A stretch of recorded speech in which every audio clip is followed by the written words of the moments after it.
नमस्कार दोस्तों, स्वागत है आपका आज के मुख्य समाचारों में। जी हां दोस्तों, आपको यहां पर देखने को मिलेगी आज दिन भर की 25 बड़ी खबरें मुख्य समाचार ब्रेकिंग न्यूज अपडेट्स के रूप में। तो चलिए दोस्तों, जान लेते हैं आज की पहली बड़ी खबर। संसद में राघव चड्ढा का शायराना अंदाज, दिल्ली सेवा बिल पर गृह मंत्री को दी आडवाणीवादी बनने की नसीहत।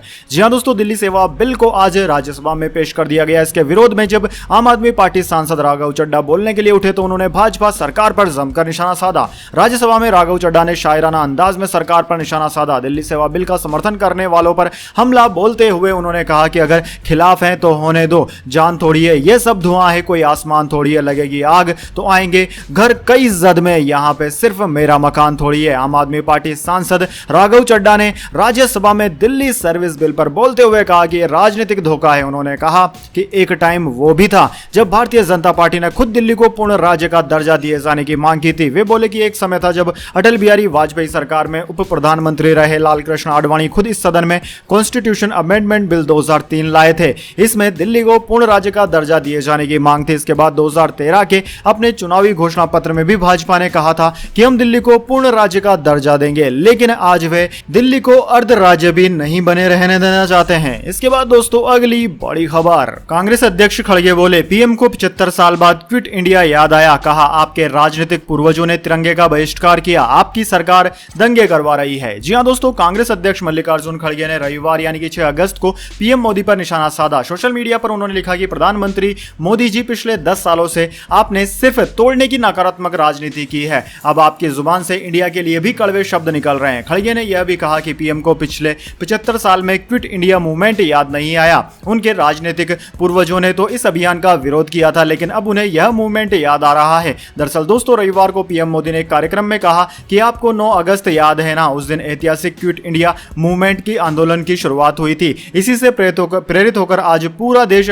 हर बुराई के लिए कह रहा है क्विट इंडिया। इसके बाद दोस्तों, अगली बड़ी खबर। भारत विरोधी एजेंडे में शामिल है कांग्रेस, चीन से हो रही फंडिंग। न्यूज क्लिक मामले पर बीजेपी ने बोला कांग्रेस पर हमला।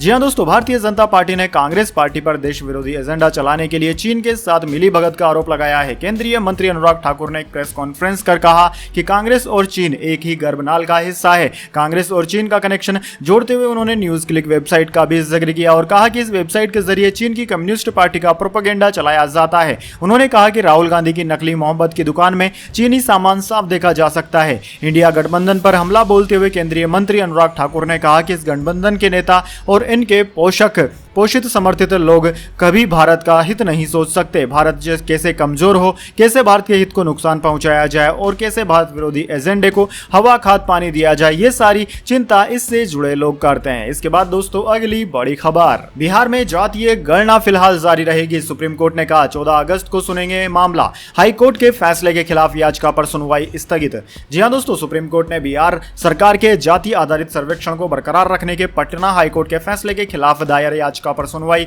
स्थगित कर दी। याचिका एनजीओ एक सोच एक प्रयास की ओर से दायर की गई थी। अब 14 अगस्त को सुप्रीम कोर्ट में इस मामले पर सुनवाई होगी। लाइव लॉ के मुताबिक सुप्रीम कोर्ट ने सोमवार को कहा कि जनगणना का 80% का काम पूरा हो चुका है, 90% पूरा हो जाएगा, क्या फर्क पड़ता है। 1 अगस्त को पटना हाई कोर्ट ने जातिगत गणना को चुनौती देने वाली सभी याचिकाओं को खारिज कर दिया था। हाई कोर्ट ने अपने आदेश में कहा था कि सरकार चाहे तो गणना करा सकती है। हाई कोर्ट के फैसले के चंद घंटे बाद ही सरकार ने जातीय गणना को लेकर आदेश जारी कर दिया था। सरकार ने सभी डीएम को आदेश दिया कि हाईकोर्ट के फैसले के बाद बिहार जाति आधारित गणना 2022 के रुके काम को फिर से शुरू किया जाए। इसके बाद दोस्तों, अगली बड़ी खबर। नूह में बुलडोजर एक्शन पर हाईकोर्ट की रोक। हिंसा के बाद होटल शोरूम समेत 753 अवैध निर्माण गिराए गए। गुरुग्राम में धारा 144 हटाई। जी हां दोस्तों, हरियाणा के नूह में हिंसा के बाद राज्य सरकार के बुलडोजर एक्शन पर हाईकोर्ट ने रोक लगा दी है। हाईकोर्ट का आदेश आते ही डिप्टी कमिश्नर धीरेन्द्र खगगटा ने तुरंत अधिकारियों को कार्रवाई से रोक दिया। सरकार की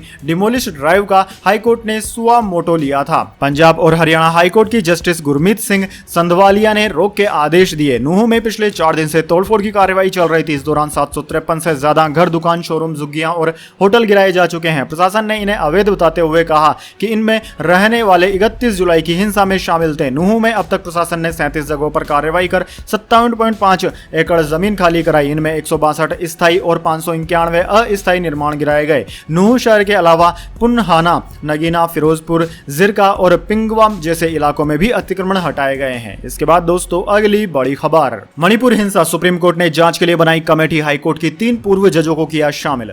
जी हां दोस्तों, मणिपुर हिंसा मामले में सोमवार को सुप्रीम कोर्ट में सुनवाई हुई। सुप्रीम कोर्ट ने हिंसा मामले से जुड़े मुद्दों की पड़ताल और मानवीय सुविधाओं के लिए हाईकोर्ट के 3 पूर्व जजों की कमेटी बनाई। यह कमेटी सीबीआई और पुलिस जांच से अलग मामले को देखेगी। यह समिति महिलाओं से जुड़े अपराधों और अन्य मानवीय मामलों व सुविधा की निगरानी भी करेगी। दोस्तों, जम्मू कश्मीर हाईकोर्ट के चीफ जस्टिस पद से retired justice Gita Mittal, justice Asha Menon और जस्टिस शालिनी पंसाकर जोशी की 3 सदस्यीय न्यायिक जांच कमेटी सुप्रीम कोर्ट ने बनाई है। सोमवार को हुई सुनवाई के दौरान अटॉर्नी जनरल ने अपना पक्ष रखते हुए कहा कि हम जमीनी स्थिति को समझने की कोशिश कर रहे हैं। हम सभी शांति की बहाली चाहते हैं। कोई भी छोटी चूक बहुत गहरा असर डाल सकती है। वृंदा ग्रोवर ने कहा कि इन मामलों के अलावा अब तक जिन मामलों में अब तक कोई एक्शन नहीं लिया गया है उनमें भी जिम्मेदारी तय करनी होगी। इसके बाद दोस्तों, अगली बड़ी खबर, केंद्र की दलीलों पर भरोसा न करने का कोई कारण नहीं, कूनो में चीतों की मौत पर सुप्रीम कोर्ट ने कहा। जी हां दोस्तों, कूनो में चीतों की मौत के मामले में सुप्रीम कोर्ट से केंद्र को बड़ी राहत मिली है। सुप्रीम कोर्ट ने चीता प्रोजेक्ट केंद्र पर छोड़ दिया है। इसके साथ ही सुप्रीम कोर्ट ने केंद्र की दलीलों को मंजूर कर लिया है।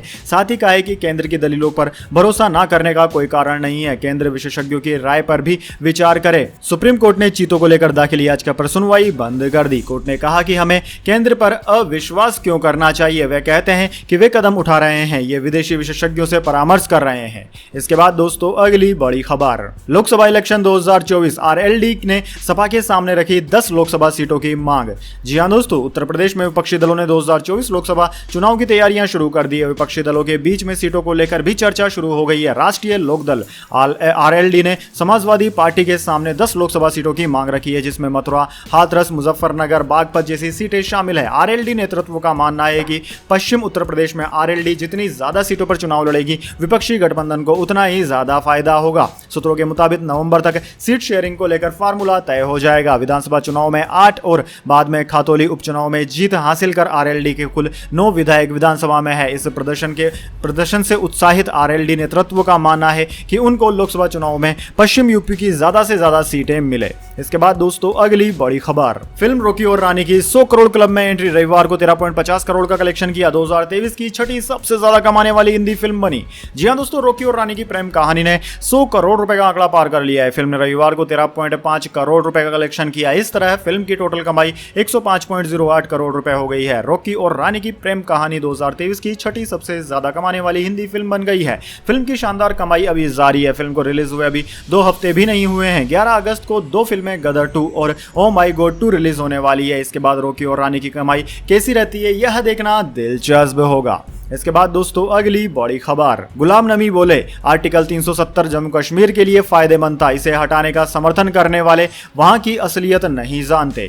जी हां दोस्तों, पूर्व कांग्रेस नेता और डेमोक्रेटिक प्रोग्रेसिव आजाद पार्टी डीपीएपी के अध्यक्ष गुलाम नबी आजाद ने जम्मू कश्मीर से आर्टिकल 370 हटाए जाने का विरोध किया। उन्होंने कहा कि जो लोग जम्मू कश्मीर से आर्टिकल 370 हटाने का सपोर्ट कर रहे हैं उन्हें वहां की असलियत और इतिहास के बारे में पता नहीं है। आजाद ने जम्मू कश्मीर के टोंडा जिले में रैली में कहा कि आर्टिकल 370 जम्मू कश्मीर के लिए फायदेमंद था। इसे असंवैधानिक और जबरन तरीके से हटाया गया था। मुझे सुप्रीम कोर्ट पर पूरा भरोसा है कि उनका फैसला सही होगा। दरअसल आर्टिकल 370 हटाने के फैसले को चुनौती देने वाली 23 याचिकाओं पर सुप्रीम कोर्ट में सुनवाई हो रही है। पिछली सुनवाई 2 और 3 अगस्त को हुई थी। मामले में अगली सुनवाई 8 अगस्त को होगी। इसके बाद दोस्तों, अगली बड़ी खबर, पुलिस का घेरा, जिंदाबाद के नारे और फूलों की बारिश। पेशी पर पहुंचे मनीष कश्यप का लोगों ने किया स्वागत। जी हां दोस्तों, तमिलनाडु की मदुरई जेल में बंद यूट्यूबर त्रिपुरारी कुमार तिवारी उर्फ मनीष कश्यप को सोमवार को बेतिया कोर्ट में पेश किया गया। पुलिस उसे ट्रेन से लेकर आई थी। इसकी खबर मिलते ही भारी संख्या में समर्थक उसे देखने के लिए रेलवे स्टेशन पर पहुंच गए। लोगों ने उस पर फूल बरसाए। वो लगातार नारेबाजी करते हुए रिहाई की मांग करते रहे। इस दौरान सुरक्षा के पुख्ता इंतजाम किए गए थे। रेलवे स्टेशन से मनीष कश्यप को सीधे एसपी ऑफिस लाया गया। इसके बाद उसे कोर्ट में पेश कर दिया गया। दोस्तों, आपकी जानकारी के लिए बता दें, जिस मामले में मनीष कश्यप की पेशी हुई वो साल 2020 के विधानसभा चुनाव से जुड़ा हुआ है। तब मनीष पर चनपटिया से विधायक उमाकांत सिंह के साथ विधानसभा चुनाव के दौरान मारपीट करने और रंगदारी मांगने के आरोप लगे थे। इसके अलावा यूट्यूबर पर एनएसए भी लगा हुआ है। इसके बाद दोस्तों, अगली बड़ी खबर, अमेरिका का दबाव, पाकिस्तान छोड़ेगा ईरान का गैस पाइपलाइन प्रोजेक्ट। कहा, अमेरिकी पाबंदियों के चलते इसे आगे नहीं बढ़ा सकते। भारत भी रह चुका है पार्टनर। जी हाँ दोस्तों, आर्थिक तंगहाली से परेशान पाकिस्तान अब अमेरिका के दबाव में ईरान के साथ गैस पाइपलाइन प्रोजेक्ट को छोड़ने वाला है। इस प्रोजेक्ट के तहत पाकिस्तान को सस्ते दाम पर बिजली हासिल होने वाली थी। पहले भारत भी ईरान और पाकिस्तान के साथ इस गैस पाइपलाइन प्रोजेक्ट का सदस्य था, जो पहले ही इससे बाहर हो चुका है। जबकि 3 अगस्त को पाकिस्तान दौरे पर ईरान के विदेश मंत्री हुसैन आमिर अब्दुल्लाह ने पाकिस्तानी विदेश मंत्री बिलावल भुट्टो से मिलकर इस मल्टी बिलियन डॉलर के प्रोजेक्ट को जल्द शुरू करने की मांग की थी। अब पाकिस्तान ने इसे छोड़ने के लिए ईरान को एक नोटिस जारी कर दिया है। इसमें बताया गया है कि पाकिस्तान इस प्रोजेक्ट को तब तक आगे नहीं बढ़ा सकता जब तक उस पर अमेरिका की पाबंदियां लगी है। इसके बाद दोस्तों अगली बड़ी खबर, बीजेपी सांसद रामशंकर गठेरिया को बड़ी राहत, कोर्ट ने 2 साल की सजा के आदेश पर लगा दी रोक। जी हां दोस्तों, इटावा से बीजेपी सांसद रामशंकर गठेरिया को जिला जज न्यायालय आगरा से बड़ी राहत मिली है। एमपी एमएलए कोर्ट आगरा के सजा के आदेश पर रोक लगा दी गई है। 2 दिन पहले एमपी एमएलए कोर्ट ने 2 साल की सजा का फैसला दिया था। इस फैसले के खिलाफ बीजेपी सांसद रामशंकर कठेरिया ने सोमवार को जिला जज न्यायालय में अपील की थी। इस फैसले का बीजेपी सांसद कठेरिया के समर्थकों ने आगरा स्थित आवास पर मिठाई बांटकर स्वागत किया। दोस्तों, कोर्ट ने सुनवाई के दौरान कहा कि जब तक अपील का निस्तारण नहीं हो जाता तब तक सजा पर रोक रहेगी। इसके बाद बीजेपी सांसद को उनकी अपील पर जमानत भी मिल गई। इसके बाद दोस्तों जाने अगली बड़ी खबर, लेकिन उससे पहले मेरी आपसे एक छोटी सी रिक्वेस्ट है। अगर दोस्तों आपको अभी तक हमारी न्यूज़ पसंद आई है तो इसे एक छोटा सा लाइक जरूर दे दीजिए, और अगर आपको पसंद नहीं आई है तो बेशक आप डिसलाइक भी कर सकते हैं, लेकिन दोस्तों लाइक और डिसलाइक जरूर कीजिए, क्योंकि दोस्तों यही हमारी मेहनत का फल होता है और इसी से हमें पता चलता है कि आपको हमारी वीडियोस पसंद आ रही है या नहीं। तो चलिए दोस्तों जान लेते हैं आज की अगली बड़ी खबर। सेंसेक्स 232 अंक चढ़कर 65,953 पर बंद। महिंद्रा एंड महिंद्रा का शेयर 4% से ज्यादा चढ़ा। जी हां दोस्तों, शेयर बाजार में सोमवार को तेजी देखने को मिली। सेंसेक्स 232 अंक चढ़कर 65,953 के स्तर पर बंद हुआ। वहीं निफ्टी में 80 अंकों की तेजी देखने को मिली। ये 19,597 के स्तर पर बंद हुआ। सेंसेक्स के 30 शेयरों में से 22 में तेजी और 8 में गिरावट देखने को मिली। दोस्तों, महिंद्रा एंड महिंद्रा के शेयर में आज 4% से ज्यादा की तेजी देखने को मिली। निफ्टी 50 के टॉप लूजर्स और टॉप गेनर्स की बात की जाए तो आज निफ्टी 50 के टॉप गेनर स्टॉक्स में डिविस रेवोलेटरीज, महिंद्रा एंड महिंद्रा और एसबीआई लाइफ रहे, जबकि टॉप लूजर्स में ब्रिटानिया, बजाज ऑटो और एसबीआई रहे। इसके बाद दोस्तों अगली बड़ी खबर, मानसून पड़ा कमजोर। दिल्ली एनसीआर समेत इन राज्यों में कब तक सताएगी गर्मी और उमस, जान लीजिए मौसम का हाल। जी हां दोस्तों, देश भर में मानसून की झमाझम बारिश के बाद अब उमस भरी चिपचिपी गर्मी लोगों के लिए परेशानी का सबब बनती जा रही है। मौसम वैज्ञानिक डॉक्टर नरेश ने बताया कि उमस और गर्मी का सबसे बड़ा कारण यह है कि इन दिनों जो मानसून है वह बेहद ही वीक फेज में है। मानसून जब काफी दूर हिमालय की तरफ चला जाता है तब इस तरीके की स्थितियां उत्पन्न होती है, और जब मानसून की ऐसी स्थिति होती है तो जो रेनफॉल है वह पहाड़ी इलाकों में ही होता है, जैसे उत्तराखंड, उत्तर प्रदेश के उत्तरी भाग, बिहार, नॉर्थ ईस्ट राज्यों में जहां हेवी रेनफॉल एक्टिविटी फिलहाल देखी जा रही है, वहां 12 से 19 सेंटीमीटर तक की रेनफॉल एक्टिविटी की उम्मीद की जा रही है। अगले 2 से 3 दिनों में इस तरीके की बारिश उत्तरी भाग में हो सकती है। इसके अलावा देश के बाकी हिस्सों में मॉडरेट और लाइट रेनफॉल एक्टिविटी ही रहने की उम्मीद है। तो अभी हिमालय को छोड़कर बाकी सभी जगहों पर रेनफॉल एक्टिविटी कमजोर चरण में ही है। इसके बाद दोस्तों अगली बड़ी खबर, राहुल गांधी की सदस्यता बहाली पर डिप्टी सीएम टीएस सिंहदेव ने कहा, आईपीसी के 162 साल के इतिहास में किसी को भी मानहानि के मामले में 2 साल की सजा नहीं दी गई थी। जी हां दोस्तों, कांग्रेस नेता राहुल गांधी की संसद सदस्यता बहाल होने पर कांग्रेस के तमाम नेता अपनी खुशी जाहिर कर रहे हैं। कांग्रेस पार्टी इसे बड़ी जीत बता रही है। देश भर में कांग्रेस के दफ्तरों पर जश्न मनाए जा रहे हैं। इसी बीच छत्तीसगढ़ के डिप्टी सीएम टीएस सिंहदेव का बयान भी सामने आया है। टीएस सिंहदेव ने कहा है कि राहुल गांधी जी की सदस्यता बहाल तो होनी ही थी।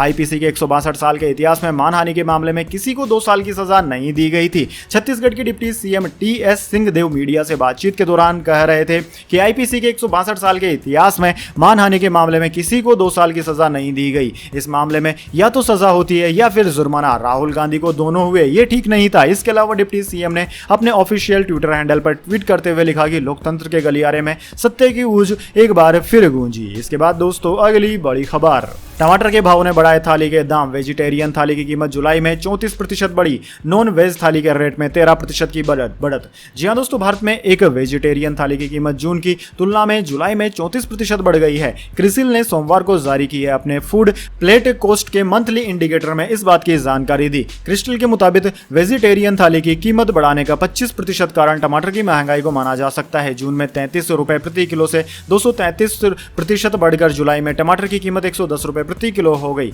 यह लगातार तीसरा महीना है जब वेजिटेरियन थाली की कीमत बढ़ी है। वहीं 2023-24 में यह पहली बार है जब थाली की कीमत साल दर साल बढ़ी है। इसके अलावा नॉन वेजिटेरियन थाली की कीमत भी बढ़ी है, लेकिन इसमें महीने दर महीने सिर्फ 13% की ही बढ़ोतरी हुई है। इसके बाद दोस्तों अगली बड़ी खबर, train firing case, Chetan Singh पर लगा धर्म के आधार पर नफरत बढ़ाने का आरोप, कोर्ट ने 11 अगस्त तक बढ़ाई पुलिस रिमांड। जी हां दोस्तों, Jaipur Mumbai superfast express train के B5 कोच के भीतर अपने सहयोगी RPF सहायक उप निरीक्षक टीकाराम मीणा और 3 अन्य यात्रियों की गोली मारकर हत्या करने वाले रेलवे सुरक्षा बल RPF कांस्टेबल चेतन सिंह की पुलिस रिमांड सोमवार को 11 अगस्त तक बढ़ा दी गई। मुंबई की एक अदालत ने 31 जुलाई की इस घटना में सुनवाई करते हुए आरोपी कांस्टेबल चेतन सिंह की रिमांड बढ़ाने के आदेश दिए हैं। राजकीय रेलवे पुलिस GRP ने आरोपी के खिलाफ मामले में धर्म के आधार पर विभिन्न समूहों के बीच दुश्मनी को बढ़ावा देने के लिए भारतीय दंड संहिता की धारा 153A जोड़ी है। दोस्तों आपकी जानकारी के लिए बता दें कि RPF कांस्टेबल चेतन सिंह ने गत सोमवार को सुबह तड़के दहीसर और मीरा रोड स्टेशनों के बीच Jaipur Mumbai superfast express train के B5 कोच में इस घटना को अंजाम दिया था। इसके बाद दोस्तों अगली बड़ी खबर, भारत पहली बार वेस्टइंडीज से लगातार 2 T20 मैच हारा, सूर्या के आगे निकले तिलक, पूरन इंडिया के खिलाफ टॉप स्कोरर। जी हां दोस्तों, वेस्टइंडीज ने 5 मैचों की सीरीज के दूसरे T20 में भारत को शिकस्त दे दी है। T20 के इतिहास में पहली बार टीम इंडिया ने वेस्टइंडीज के खिलाफ द्विपक्षीय सीरीज में लगातार 2 मुकाबले गंवाए हैं। इसके साथ ही हार्दिक पांड्या वेस्टइंडीज से लगातार 2 मैच हारने वाले पहले भारतीय कप्तान बन गए हैं। इससे पहले वेस्टइंडीज ने 2016 में भारत से back to back 2 T20 match जीते थे, लेकिन उन 2 मुकाबलों के बीच में एक नो रिजल्ट मैच भी था। इसके अलावा दोस्तों तिलक वर्मा ने पहली 2 पारियों में सबसे ज्यादा रन बनाने वाले भारतीय बैटर का रिकॉर्ड तोड़ दिया है, जबकि निकोलस पूरन ने भारत के खिलाफ T20 में सबसे ज्यादा रन बनाने वाले बैटर का रिकॉर्ड बना लिया है। उन्होंने इंडिया के खिलाफ सबसे ज्यादा छक्के जमाने के रिकॉर्ड को भी तोड़ा है। इसके बाद दोस्तों अगली बड़ी खबर, 26 अगस्त को हो सकती है एलन मस्क की फाइट। एलन बोले अगर लड़ाई छोटी हुई तो मैं शायद जीत जाऊं, मेरा वजन 136 किलो है। जी हां दोस्तों, मेटा के CEO मार्क जकरबर्ग 26 अगस्त को टेस्ला के CEO एलन मस्क के साथ फाइट करना चाहते हैं। मस्क ने जब पहली बार जकरबर्ग को केस फाइट के लिए इन्वाइट किया था तो जकरबर्ग ने यह तारीख सजेस्ट की थी। हालांकि मस्क ने अभी तक फाइट डेट कंफर्म नहीं की है। मस्क ने कहा है कि आज उनकी गर्दन और अपर बैक की MRI होनी है, इसके बाद सर्जरी की जरूरत पड़ सकती है, इसलिए एक हफ्ते के आखिर तक वो डेट की जानकारी देंगे। मस्क ने यह भी कहा है कि अगर लड़ाई छोटी रही तो मैं जीत सकता हूं, मेरा वजन 300 पाउंड यानी कि 136 किलोग्राम है। इससे पहले दोस्तों रविवार को मस्क ने कहा था कि यह फाइट प्लेटफॉर्म X पर लाइव स्ट्रीम होगी, इससे होने वाली इनकम बुजुर्गों को दान करेंगे। इस पर जकरबर्ग ने कहा कि क्या हमें ज्यादा रिलायबल यानी कि विश्वसनीय प्लेटफॉर्म का यूज नहीं करना चाहिए जो वास्तव में दान के लिए पैसा जुटा सके। इसके बाद दोस्तों अगली बड़ी खबर, 15 मिनट के लिए पुलिस हटा दो, बता देंगे नूह मेवात हिंसा पर फेसबुक पोस्ट के बाद 14 लोगों की गिरफ्तारी। जी हां दोस्तों, यूपी के संभल जिले में एक युवक ने हरियाणा के नूह मेवात में हुई हिंसा को लेकर धमकी भरा पोस्ट किया। अपने फोटो के साथ उसने भड़काऊ ऑडियो सोशल मीडिया पर पोस्ट कर माहौल खराब करने की कोशिश की। इससे गांव के 2 पक्षों के बीच तनातनी का माहौल हो गया। इसके बाद लोगों ने थाने पहुंचकर शिकायत की। पुलिस ने मुख्य आरोपी सहित दोनों समुदाय के 14 युवकों के खिलाफ FIR दर्ज कर उन्हें गिरफ्तार कर लिया है। दरअसल दोस्तों बनेठिया ठेर थाना इलाके के भुलाई भू गांव निवासी जुनैद ने नूह और मेवात में हुई हिंसा को लेकर फेसबुक पर एक पोस्ट किया था। इसके जरिए कहा कि 15 मिनट के लिए पुलिस हटा दो, फिर देखते हैं किसमें कितनी हिम्मत है। इस पर तनाव का माहौल हो गया। गांव के अलग अलग समुदाय के युवकों ने टिप्पणी भी शुरू कर दी। इसके बाद ग्रामीण बनिया ठेर थाने पहुंचे और युवक पर नूह और मेवात जैसे दंगे की धमकी देने का आरोप लगाते हुए तहरीर दी। पुलिस ने मामले की जानकारी उच्च अधिकारियों को दी तो SP कुलदीप सिंह गुनावत ने थाना पुलिस को कार्यवाही के निर्देश दिए। इसके बाद दोस्तों अगली बड़ी खबर, पाकिस्तान पॉलिटिक्स, शहबाज ने दोहराया नवाज होंगे पाकिस्तान के अगले PM, इमरान PTI अध्यक्ष पद से हटाए गए। जी हां दोस्तों, पाकिस्तान की सियासत में उठापटक का दौर जारी है। इस दौरान सोमवार को भी बयानबाजी और कार्रवाइयों का दौर जारी रहा। प्रधानमंत्री शहबाज शरीफ ने एक बार फिर दोहराया कि अगर नवंबर में देश में चुनाव के बाद सत्तारूढ़ PMLN सत्ता में लौटी तो उनके भाई नवाज शरीफ पाकिस्तान के अगले प्रधानमंत्री होंगे। इस बीच पाकिस्तान के पूर्व प्रधानमंत्री इमरान खान पर एक और कार्यवाही की गई। चुनाव आयोग ने उन्हें उनकी पार्टी पाकिस्तान तहरीक-ए-इंसाफ के अध्यक्ष पद से भी हटा दिया। इमरान को तोशखाना मामले में 3 साल की सजा सुनाई गई है। उन्हें 5 साल के लिए चुनाव लड़ने से भी रोक दिया गया है। इसके बाद दोस्तों अगली बड़ी खबर, चंद्रयान 3 ने चंद्रमा की पहली तस्वीर भेजी। अब चांद से सबसे कम दूरी 170 किलोमीटर और सबसे ज्यादा दूरी 4313 किलोमीटर। 23 अगस्त को होगी लैंडिंग। जी हां दोस्तों, इसरो ने रविवार यानी कि 6 अगस्त को रात करीब 11 बजे चंद्रयान 3 की ऑर्बिट घटाई, यानी कि अब चंद्रमा के 170 गुणा 4313 किमी के ऑर्बिट में चंद्रयान 3 है। यानी कि चंद्रयान ऐसे अंडाकार कक्षा में घूम रहा है जिसमें उसकी चांद से सबसे कम दूरी 170 किलोमीटर और सबसे ज्यादा दूरी 4000 313 किलोमीटर है। ऑर्बिट बदलने के लिए चंद्रयान के इंजन कुछ देर के लिए फायर किए गए। इसरो ने बताया कि अब कक्षा को और कम करने का अगला ऑपरेशन 9 अगस्त 2023 को दिन में 1 से 2 बजे के बीच में किया जाएगा। इससे पहले चंद्रयान 164 गुणा 18,074 किमी की ऑर्बिट में घूम रहा था। दोस्तों 22 दिन के सफर के बाद चंद्रयान ने 5 अगस्त को शाम करीब 7:15 पर चंद्रमा की कक्षा में प्रवेश किया था। चंद्रयान के कैमरों ने चांद की तस्वीरें भी कैप्चर की थी। इसरो ने अपनी वेबसाइट पर इसका एक वीडियो बनाकर शेयर किया है। इन तस्वीरों में चंद्रमा के क्रेटर्स साफ दिखाई दे रहे हैं, यानी कि चंद्रमा की ग्रेविटी में कैप्चर हो सके इसके लिए उसकी स्पीड कम कर दी गई है। स्पीड कम करने के लिए इसरो वैज्ञानिकों ने यान के फैम को पलटकर थ्रस्ट 1835 सेकंड यानी कि करीब आधे घंटे के लिए फायर किए। ये फायर शाम 7:12 पर शुरू किए गए थे।